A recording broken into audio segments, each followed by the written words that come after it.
All right, so let me get started. And what I want to talk with you about, as I mentioned, is what's called the vulnerable world hypothesis. And the core idea here is that new technology, the size of the human population on Earth, and the degree of our interconnection, our mobility, our, for lack of a better word, globalization, means that we as a species have developed the capacity to render the world vulnerable, to endanger it as hospitable to human life and maybe even much of biological life as we currently know it.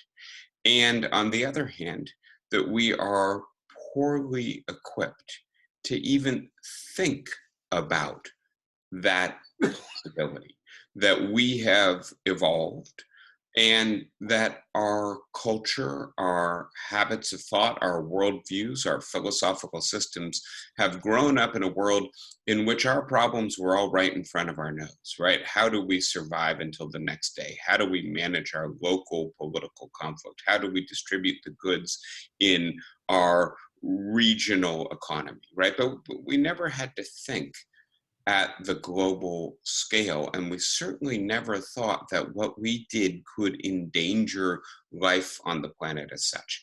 And that it is, in a sense, increasingly obvious that we are having a hard time transitioning in terms of our culture, our politics, our ways of thinking to coping with a newly vulnerable world. And the pandemic, the coronavirus pandemic of 2020, 2021, I think really helps to bring this home. The idea that a pathogen that starts probably, as far as we know, in a remote area of China ends up causing global deaths and disruption for over a year, and within a couple months of it being detected, indicates just how interconnected we are in the 21st century. All right, so I don't think you really need much evidence that climate change is happening all around us. I'm going to start in California, where you are, and the idea that the fire season has become longer and more intense and more widespread and more destructive, right? That we're in an era of mega fires in which significant portions of the state can be burning at the same time. That this is not just localized in California, but it in fact is a problem throughout the Western United States and much of South America. Of course, you're looking at the Amazon basin there. Let's speak a little bit more about the Amazon in a few minutes. And this artist's rendition of the massive fires that struck Australia a couple years ago, right? These are all aspects of climate change. And when we look globally, right, 2018, 2019 is the last year for which we've got, I think, good data. This comes from NASA and the graphic, the visualization from the New York Times. And what we see is that fires are more widespread globally than they have been at any point in recent history. And what we're noticing when we see this is not only the effect of a hotter climate, a drying of forests and grasslands in many areas, not to mention bogs and even the melting of permafrost, but also the fact that there's just more energy in the atmosphere. And that's actually producing more rain, which then is producing more fuel for the fire. It's producing higher levels of wind energy in the atmosphere, and that spreads fires. And the final thing to notice here is that, of course, what the fires are doing is destroying carbon sinks, right? Forests that pull carbon dioxide out of the atmosphere and releasing carbon dioxide into the atmosphere. And so this is one of many self-reinforcing cycles where the effect of global climate change is in fact to worsen global climate change. So these result in unpredictable firestorms that are fast moving, some of them moving 50 miles an hour and jumping a mile at a time, total and utter devastation of human communities and natural habitats. And it's not just fires, right? And I decided to use an image from what happened in Texas in, I think it was late February, where this Arctic dome brought terrible freezing conditions, ice rain into Texas, causing a tremendous amount of human misery in an area that was ill-equipped to cope with it, not used to this kind of weather.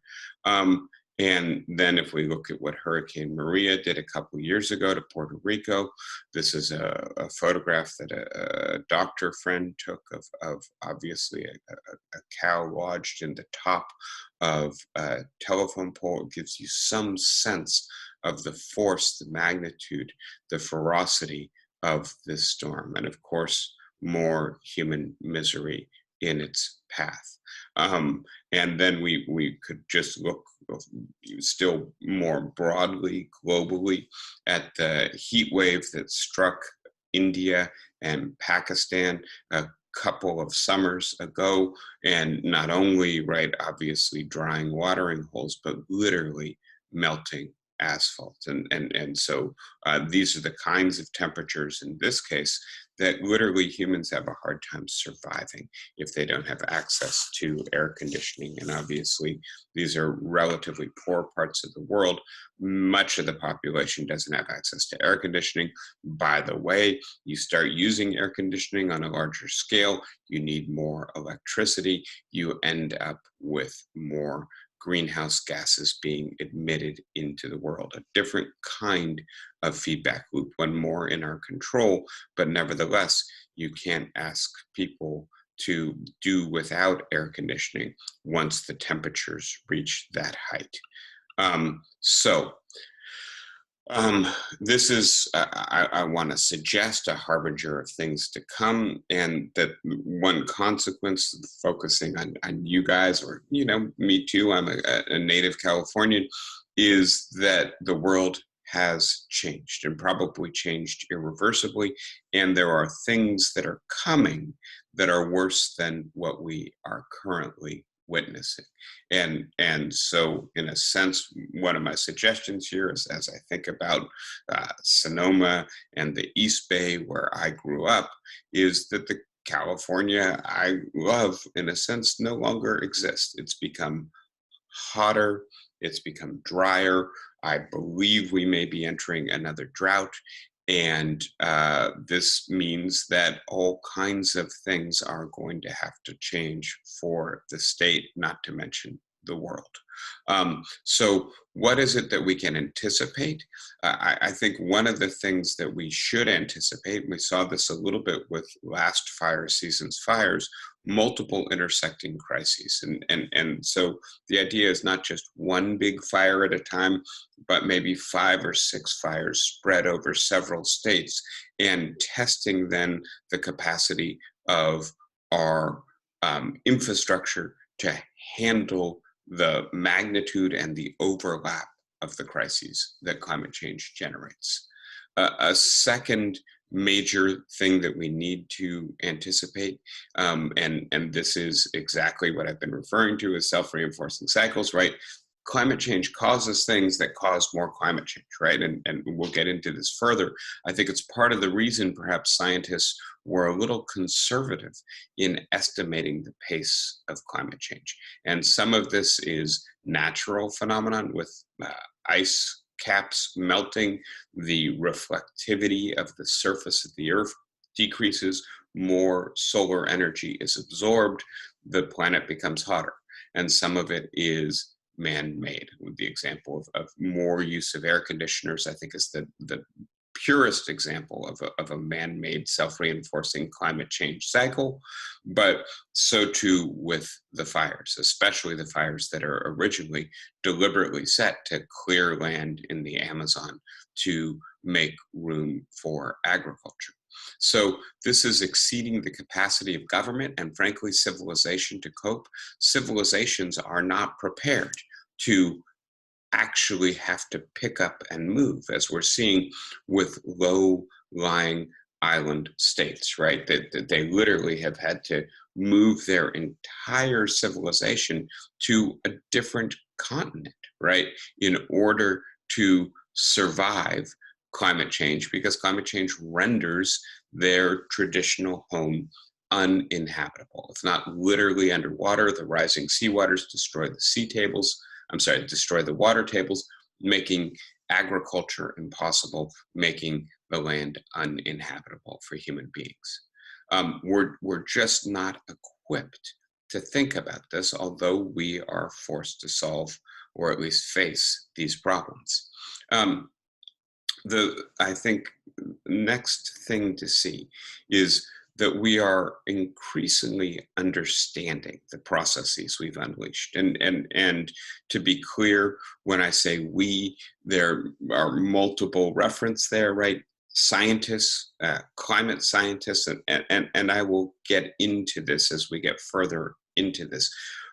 There's an unpredictability to the global environment and to climate and to the interconnection of different biological life processes on the planet.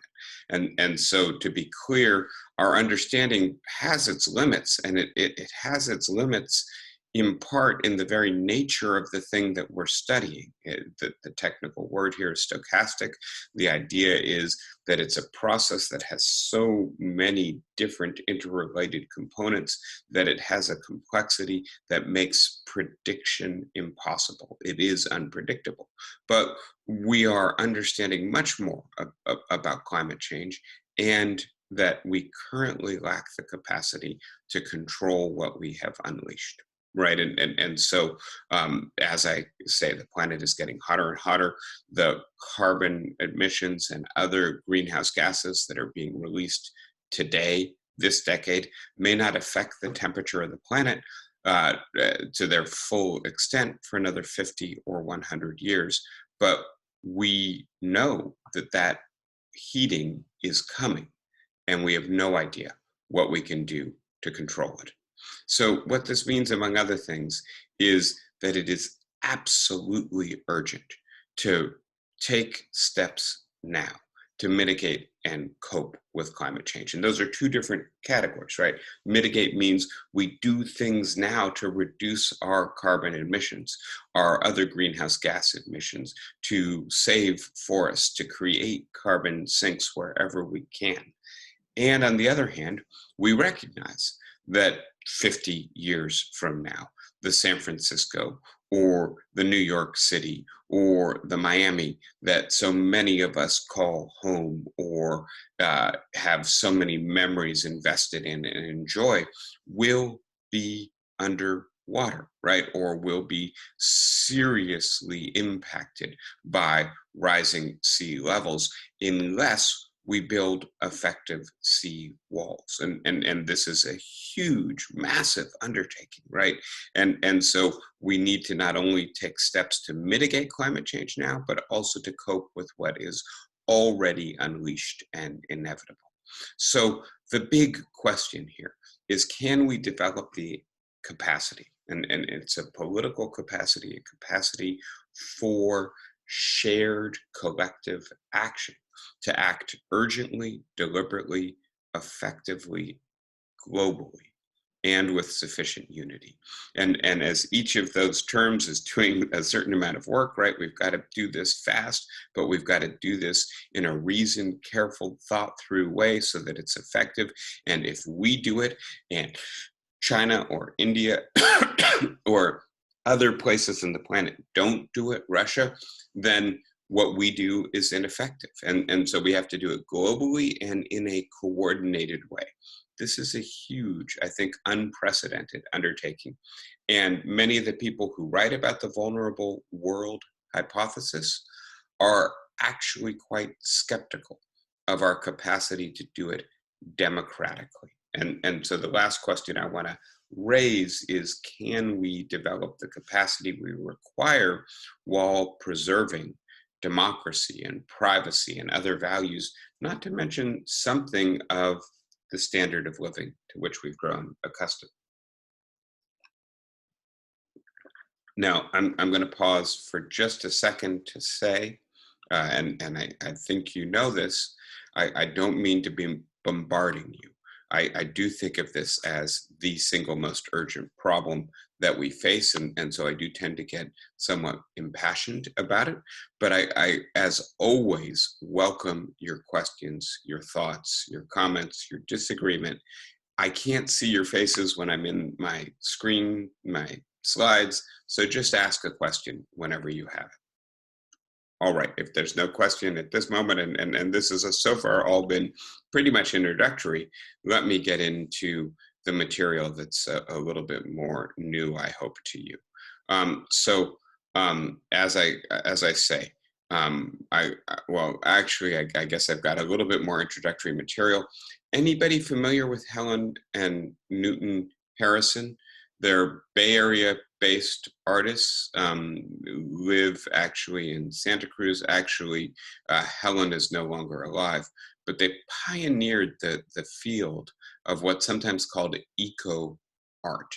And they've got this project which they call Force Majeure, in which they, and this is very typical of their art, envisioned what the planet would look like with a 4 degrees Celsius increase in the temperature on the planet. And this to me it's just one of literally hundreds of diagrams and maps they've prepared. And this is what they call Peninsula Europe. And they compare Europe today, right, with a population of 420 million people. When I say today, this is 2001, with Europe when the temperature has risen 4 degrees Celsius.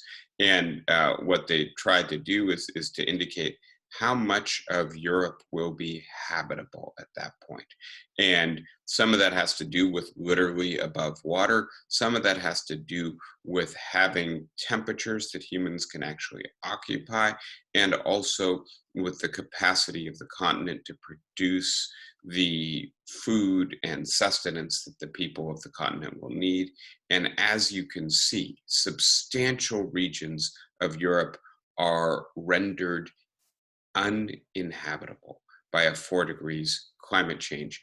Essentially, the population goes to 45 million from 420 million. So almost a 90% contraction in the carrying capacity of Europe if climate change continues as it currently is going. This would happen within a century, right? And so again, just another way of visualizing the urgency. Now let me get into the more academic literature about this.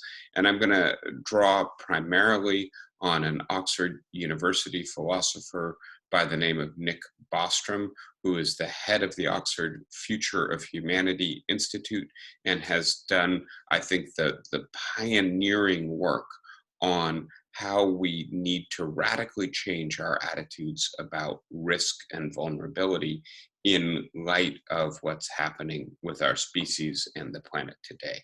He first explored this in a book called Global Catastrophic Risk, which is based on a conference he organized, and he edited the book. He didn't actually publish anything other than the introduction in this book. But in the introduction, he introduced this schema for thinking about different kinds of risks.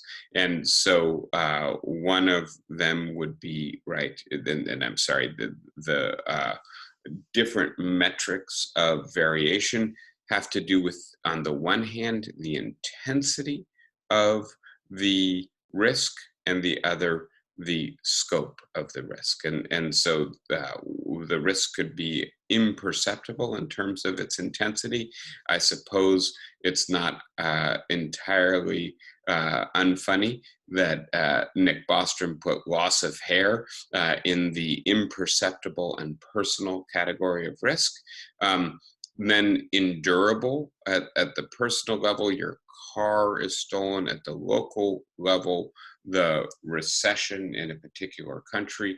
At the global level, he lists the Spanish flu pandemic. I think we could now put the coronavirus pandemic, which is to say that has been difficult for us as a species, for us in terms of the people we've lost, the stuff that we've sacrificed, the economic costs, but we can hopefully endure, survive, even prevail in the long run. And then if we go up to the next notch, right? Terminal in terms of the intensity. And then if we go up to the transgenerational, right? So not just global, but something that continues over generations, human extinction, right? And that puts us in the category of existential risks. And this is where Nick Bostrom thinks we need to be thinking more. What are the existential risks that we can generate, right? And that, in a sense, in human history, maybe only since the unleashing of the atomic bomb have we really had to even ask that question, right? So this is 70 years of 80 years of history in which the idea that human generated existential risks at the planetary and intergenerational scale need to be on our radar, the focus of our thought, in addition to things that are more personal or local or national or regional. In a more recent article, and this is from 2019, Bostrom introduced this vulnerable world hypothesis. And I think terminology that I would use is that we are leaving, and in a sense, I think I would prefer the term that assigns more agency and responsibility. We are ending a resilient world, a world in which no matter how badly we screwed up, the world was going to fix the mess we made. Natural systems would eventually take over. And so we do know that there are human civilizations that have eradicated themselves. Easter Island would be a clear-cut example, usually through bad agriculture, right, and destroying the fertility of the soil, and then they can't continue to survive. We don't actually know what happens. Do they go elsewhere or do they starve? But the nature itself, the planet itself, doesn't notice. It's a blip, and it repairs the damage we've done. We're leaving that world, right? And we're transitioning into a world in which we can do damage that would destroy the planet, would destroy all human life, maybe all animal life on the planet. That is the focus of the vulnerable world hypothesis. And the key terms here, among other things, is that we are currently in what Bostrom calls a semi-anarchic default condition, meaning that we do not try to regulate human activity that could potentially destroy the planet, right? And that is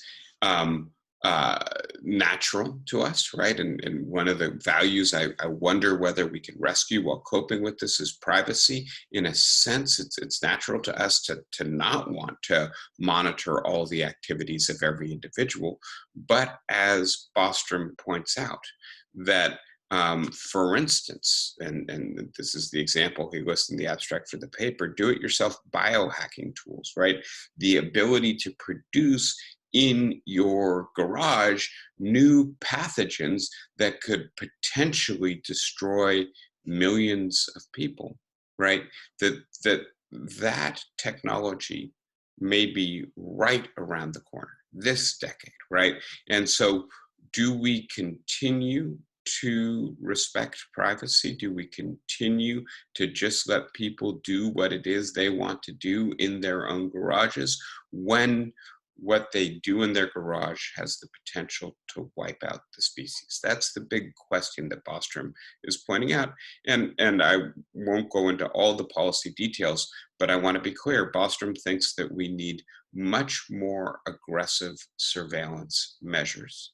Ironic, I understand, in light of the subject matter of the previous lecture series, in which it was all about protecting ourselves from surveillance by technology. Bostrom has in mind an approach to surveillance that has a whole bunch of safeguards, so that anonymity is protected, so that warrants are required, et cetera, but nevertheless so that there are, if you will, cameras or some sort of monitoring system in almost every space of every home. Let me now go a little bit more into the details. And these are just a couple of quotations from the core argument of Bostrom's article. And I'll just point out as I begin, I don't know if you're familiar with Fermi's paradox, right? And this is a paradox of an Italian-American astrophysicist who basically said, it seems very strange, given what we know about the universe, that we have yet to encounter any other intelligent life that is extraterrestrial.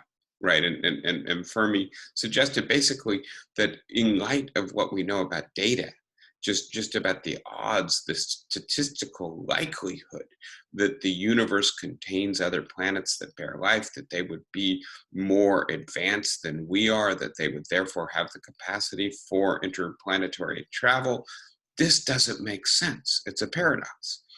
One thought about Fermi's paradox is that every civilization that achieves the level of technological progress necessary to actually engage in interplanetary travel unleashes forces it cannot control and ends up exterminating itself before it can engage in interplanetary travel. And so this is then the hypothesis that Bostrom formulates in a more technical way. Let us introduce the hypothesis that the urn of creativity, that's his metaphor for the idea that humans can create all this new technology. Let's imagine we're pulling new balls out of an urn. Right, that each time we invent something new, it's a new ball that comes out of the urn of creativity, that the urn of creativity contains at least one black ball, a technology that invariably or by default destroys the civilization that invents it. We can refer to this as the vulnerable world hypothesis. Intuitively, the hypothesis is that there is some level of technology at which civilization almost certainly gets destroyed unless quite extraordinary and historically unprecedented degrees of preventive policing and or global governance are implemented.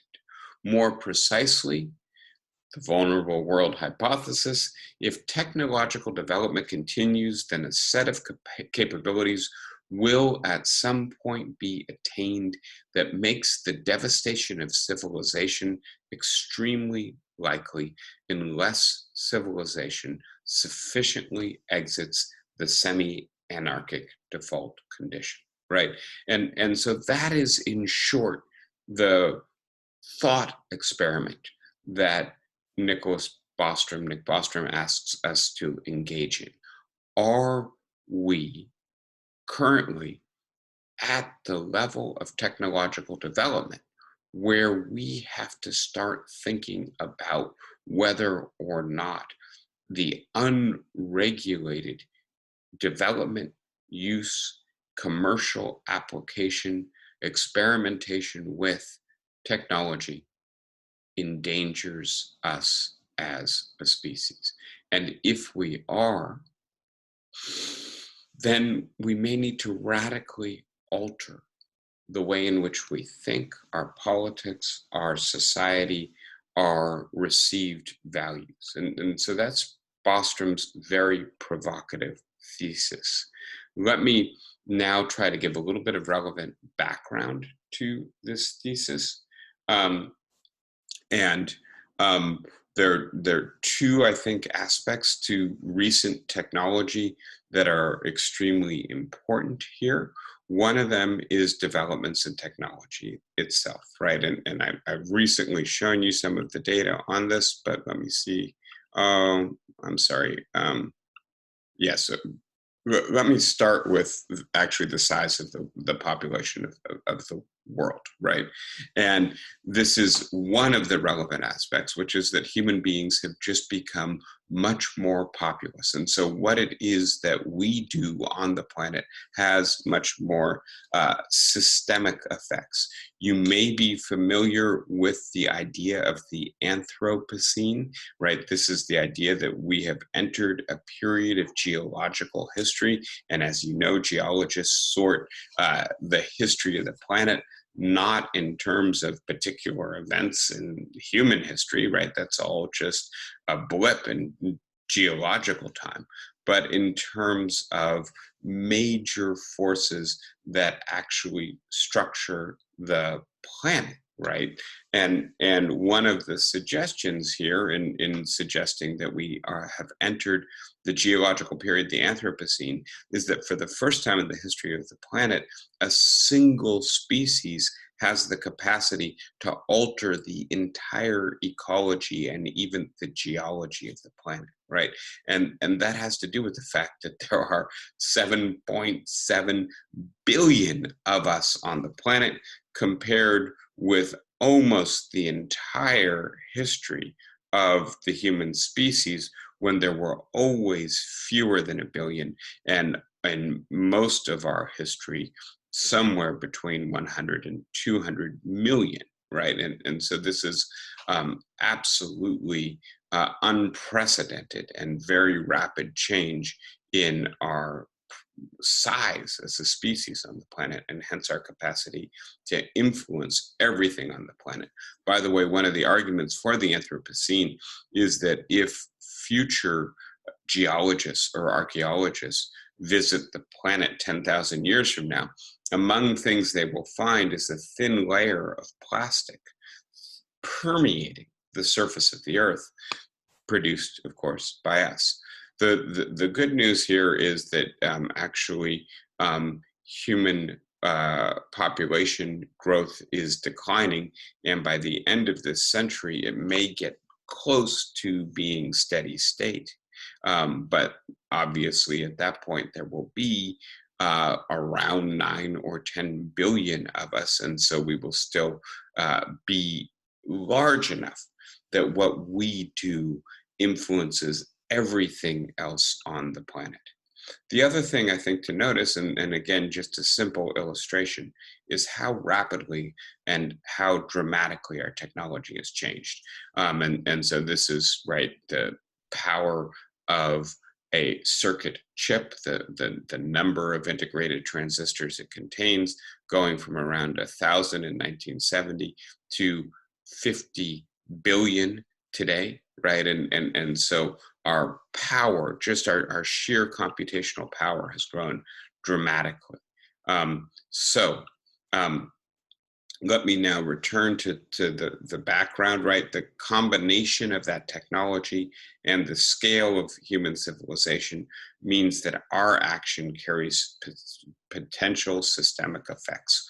We do something simple. We invent plastic. I'm looking around.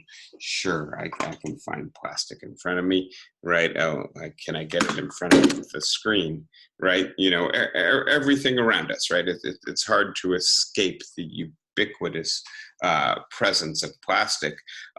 Simple invention, great economic and convenient impacts, and yet potentially at this point polluting the gene pool of all life on the planet.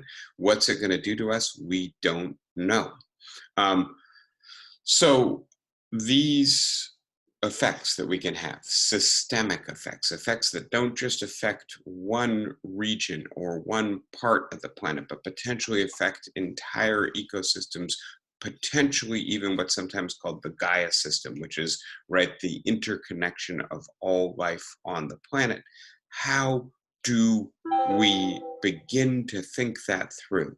And there are properties of systems, right? Biological systems, environmental systems, geological systems that make it hard to predict how they change when they are disrupted.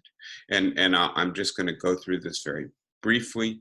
They are highly articulated and interconnected and therefore complex, as opposed to there being maybe 2 or 3 or 4 links in the chain of connectivity in an environmental system. There are tens of thousands or millions, or if we get down to the level of microorganisms and their chemistry, literally billions of interactive processes that are extremely interconnected and therefore complex in the technical sense. You don't really know before you disrupt the system how the system is going to react to the way in which you influence it. And so this means that the interaction between the elements are indeterminate. We can't determine in advance what will happen in a complex system, and that therefore they are what statisticians call stochastic, literally unpredictable, too much randomness, too much complexity for us to understand them. And they are finally subject to what we might call non-linear change, right? So you increase the temperature on the planet by 1 degree Celsius, and life goes on more or less as it was. It's just a little bit hotter. Maybe certain regions change their local climate, but you increase the planet by another 1 degree Celsius, and as opposed to there being a similar gradation, gradual change, all of a sudden, totally unpredicted things start happening. You can think here of the metaphor of an avalanche, right? Snow falls on the top of a mountain. More snow falls, more snow falls, more snow falls. It looks like the mountain has the capacity to hold all that snow. That last snowflake falls, right? The proverbial straw that breaks the camel's back. Or somebody claps, right? In the valley below the built up snow, and all of a sudden you've got an avalanche, right? And this points out that the way in which complex interrelated systems operate, they sometimes have undetected tipping points, or alternatively what might be called phase transitions. They go from one phase to another, not incrementally, but what appears to us to be suddenly. And so we get cascades and avalanches after a while of what appears to be gradual linear change. And so that means, right, that there's this radically increased potential for unleashing processes that we do not understand and cannot control. Once the avalanche starts, get out of the way. There's nothing you can do to reverse it or halt it, right? And better, obviously, not to have clapped in the valley below, but how did you know that the conditions were so ripe for an avalanche? Now, the fourth point stops thinking about the nature of the world and what we're doing to it, and starts thinking much more about us and our civilization. And here I want to say, right, that we have both evolved and contrived modes of thinking. An evolved mode of thinking literally is built into the structure of our brains, has to do with hundreds of thousands of years of evolution. A contrived way of thinking is cultural, right? And we are the members of the species who, perhaps more than any other species, modify our evolved modes of thinking according to our values, our worldviews, our myths, our religion, etc. But neither our evolved nor our contrived modes of thinking equip us to anticipate or intuitively understand systemic effects. As a matter of fact, quite to the contrary, we are used to, we evolved in, and we developed our systems of thought for a world where the worst we could do was create a local catastrophe, right? Nothing systemic. And so it's very unnatural for us to have to say to ourselves, something we invent here today and don't regulate could destroy the species, could destroy the planet. This is entirely unprecedented and something new for us to have to wrap our heads around, change our modes of thought, begin to cope with. So this is true also for our modes of collective action.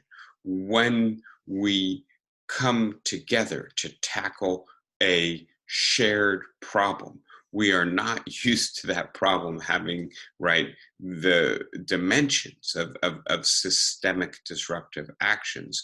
And so it makes it hard for us to even anticipate, let alone to work at this level. And so we are therefore increasingly vulnerable to unanticipated global catastrophic risk.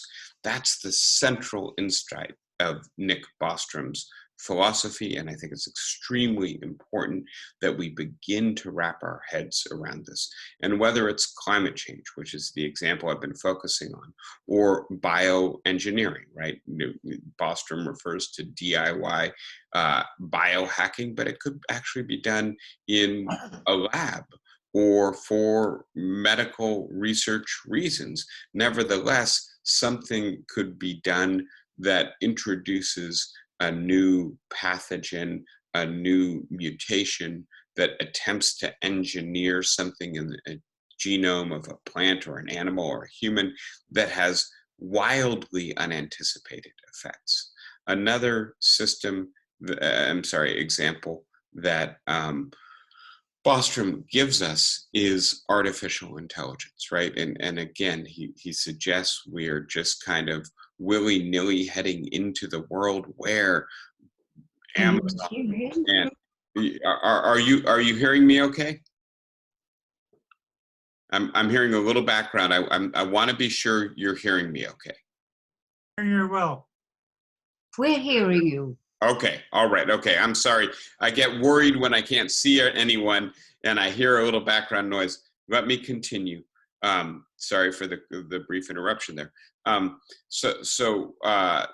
idea that, right, artificial intelligence, which is being developed very rapidly, very competitively by commercial enterprises like Google and Amazon, that it might have unanticipated systemic effects that could actually be quite hostile and dangerous to us. These are all, right, new vulnerabilities that our civilization, our technology is creating for us that we are not adequately focused on, not adequately worried about. And Bostrom's suggestion is that that is because, in a sense, we are ill-equipped to think in these terms. At least it's novel and challenging to our received ways of thinking. So let me conclude today, and I'll continue with more details on climate change next week. But for today, I want to conclude by pointing out that it is increasingly the case that we are aware of and beginning to reckon with global warming. And I can give you some data on this. What you can see is that around 2/3 of the American public favor efforts to reduce the effects of global climate change. There is a sharp partisan split, but it remains the case that almost 2/3 of people say that climate change is affecting their local community, right? 40% say it has some effect, 25% say it has a great effect on them. And I think this is extremely important, right? Which is to say, as more and more people are concretely affected by climate change, they begin to also recognize its reality.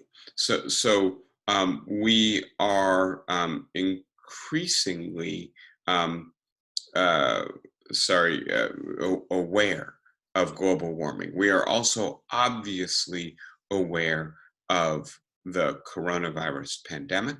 And I think most of us accept the reality that it is a virus, that it is easily transmittable, that there are things that we can do to contain it, and that on the other hand, it requires global collective action to address it. And when I say global collective action, it's not enough that the United States gets the vaccines into people's arms, continues to do smart stuff in terms of mask wearing and social distancing and avoiding large gatherings, that we don't let our guard down.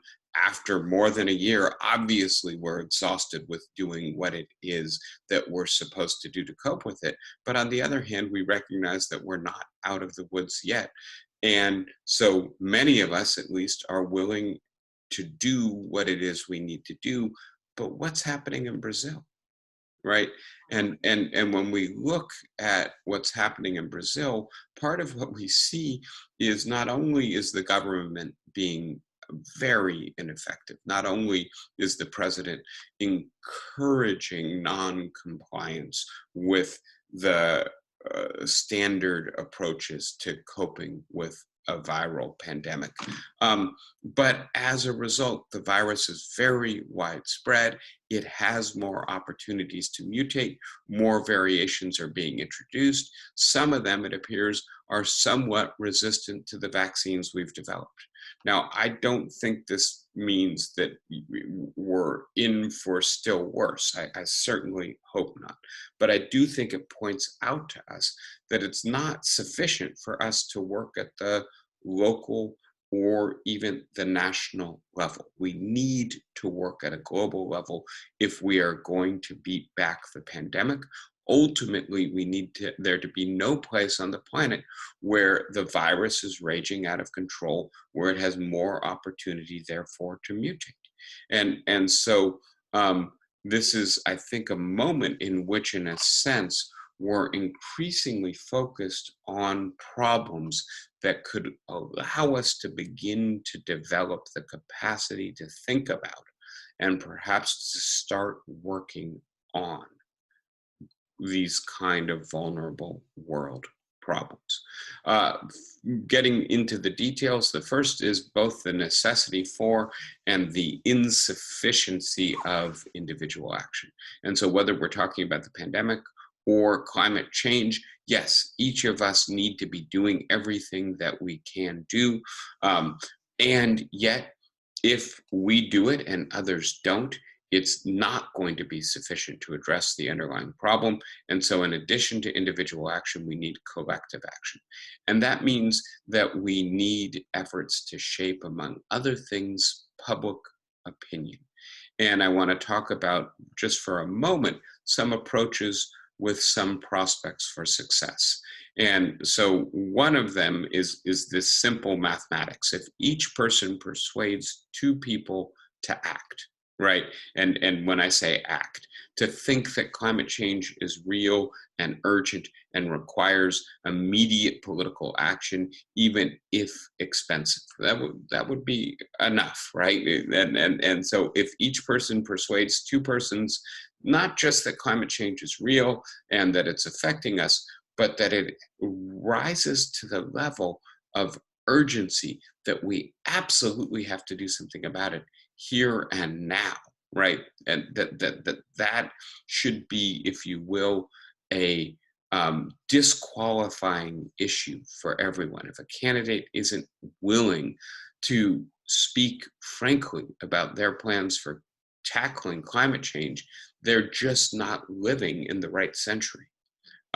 So if each of us can persuade two people to act, as you know, the law of exponential increase, very quickly you reach large scale conviction about this.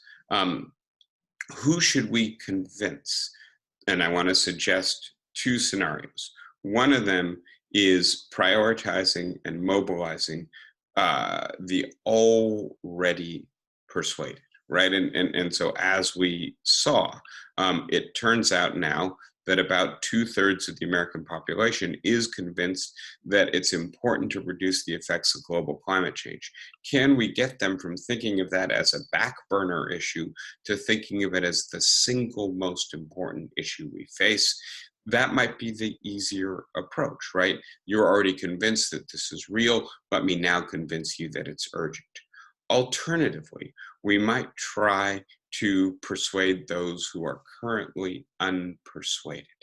And here there's some, I think, interesting, important work on what's called motivational interviewing. And here the idea is that if you go straight ahead at somebody, right, they don't agree that climate change is real, and you just try to browbeat them or explain to them or produce your evidence, first of all, the likelihood of success is very low. Unfortunately, and this gets into some of the limits on human reason as such, we're not actually very often convinced to accept an argument we don't agree with just on the basis of the quality of the argument or the evidence adduced. That's just a basic psychological fact about arguing with people.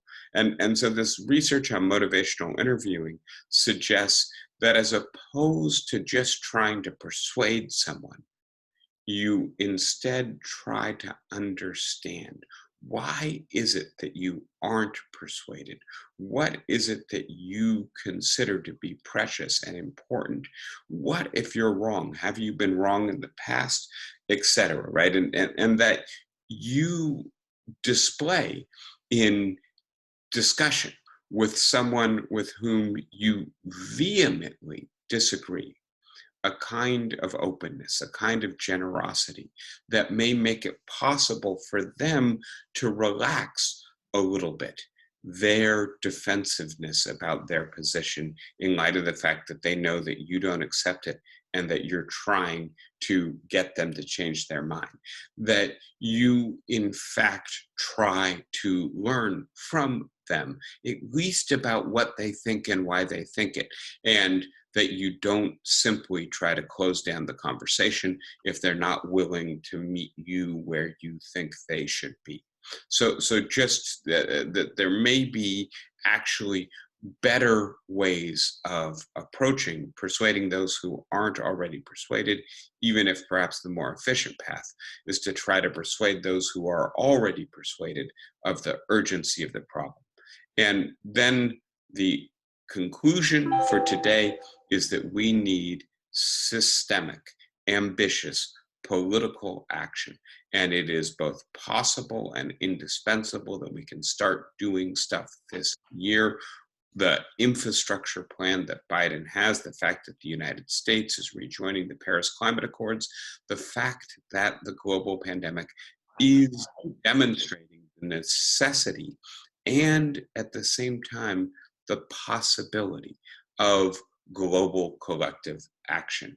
I think all of that points to the idea that 2021 is actually the beginning of a decade where we could begin to turn the corner on climate change and begin to think more about the global systemic risks that human action is presenting for the planet. I will stop there, but I imagine you guys must have thoughts or questions. I know I just threw a lot at you. Who wants to start us out? Go ahead, Bob. I just want to say that you've done your job in persuading at least two people that we've got a problem. All right. Thank you, Bob. I imagine that wasn't a hard job. I imagine that you probably had some initial convictions along these lines. But thank you for letting me know, Bob. True. Any who else would like to ask a question? I would. Wilma Rader. Go ahead, Wilma. When you look at what goes on in this country with the opposition to taking any reasonable approach to the pandemic, it doesn't augur well for trying to convince people about climate change. Yeah, and I wanted to go into this a little bit. I'll start today, and I'll continue next week. I think this points to what I would call the stickiness of issues, which is to say it's really hard to isolate the pandemic or climate change from other issues. I've spoken with you a lot about this. The United States has become much more unequal, right, over the last 50 to 70 years. A substantial portion of our population has gone from having clear aspirations for upward mobility for themselves and their descendants. And from that, they've transitioned into tremendous economic precariousness. I think a lot of those people feel like the rest of us who are doing all right have ignored them. And that this, whether it's climate change or the pandemic, is, if you will, a kind of high-class problem. This is what the educated people who are already doing well in this economy are concerned about, instead of being concerned about us. And so how did climate change become a culture war issue? How did something as simple as getting the vaccine or wearing a mask or avoiding large gatherings become a polarizing culture war issue? You've got to unearth the social preconditions that lead people to do, frankly, irrational things in order to express their sense of grievance and anger, but also their anxiety, right, at what's happened to them. And in a sense, by saying, you don't care about us, we're not going to care about what you care about. And so, yes, unfortunately, there is this other side of the coin, which is that for those people who are resistant, and many of them live in states that have their power amplified by our Constitution, and therefore get a lot of representation in the Senate and the Electoral College, right?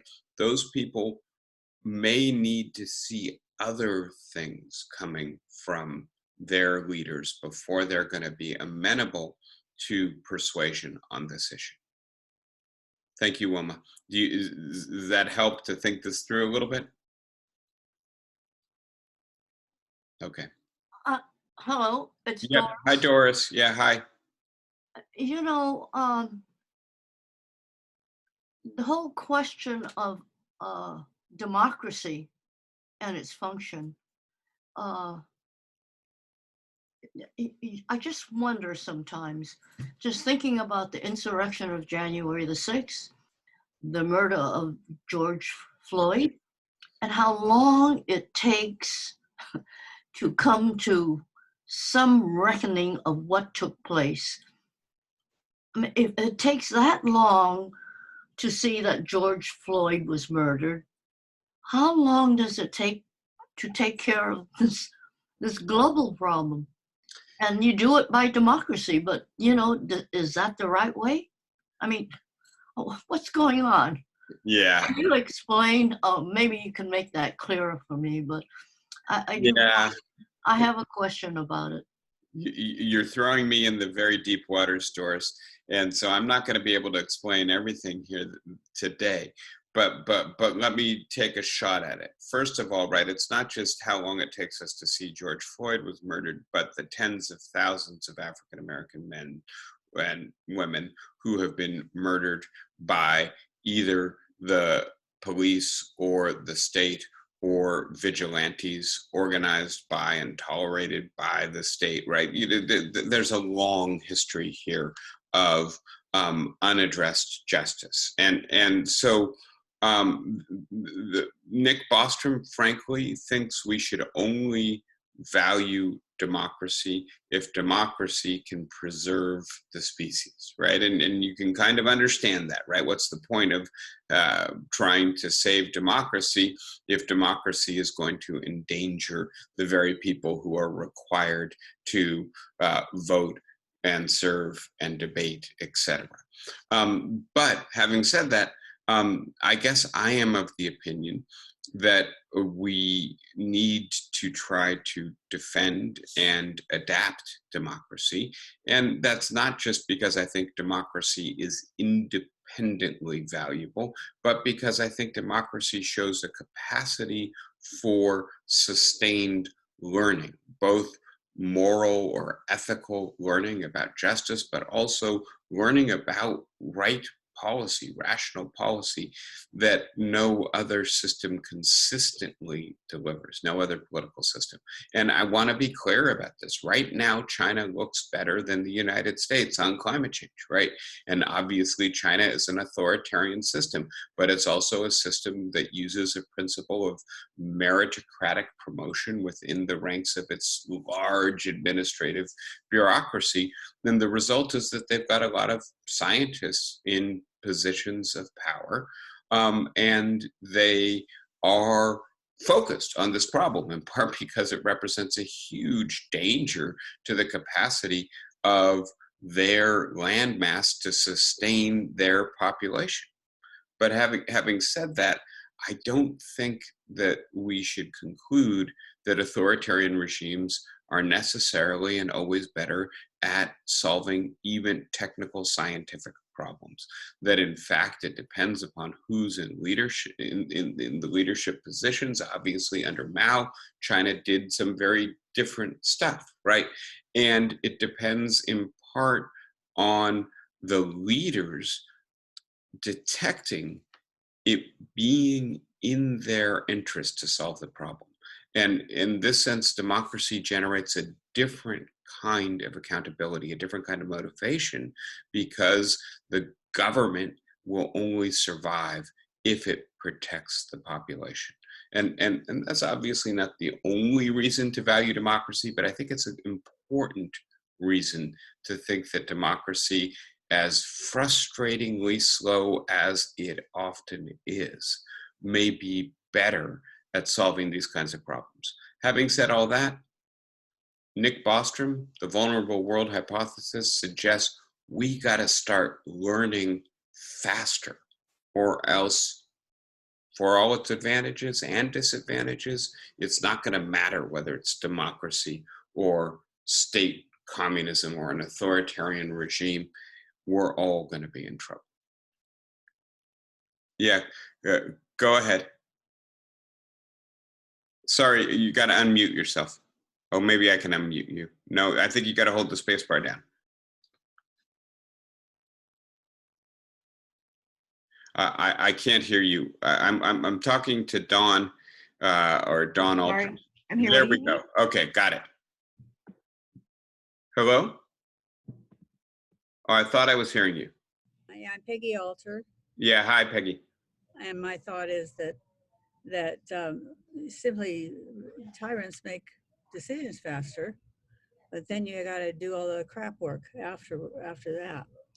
And you know, I've been wondering if you've had any life threats on you, or people have taken you seriously enough to be scared enough to do things like that.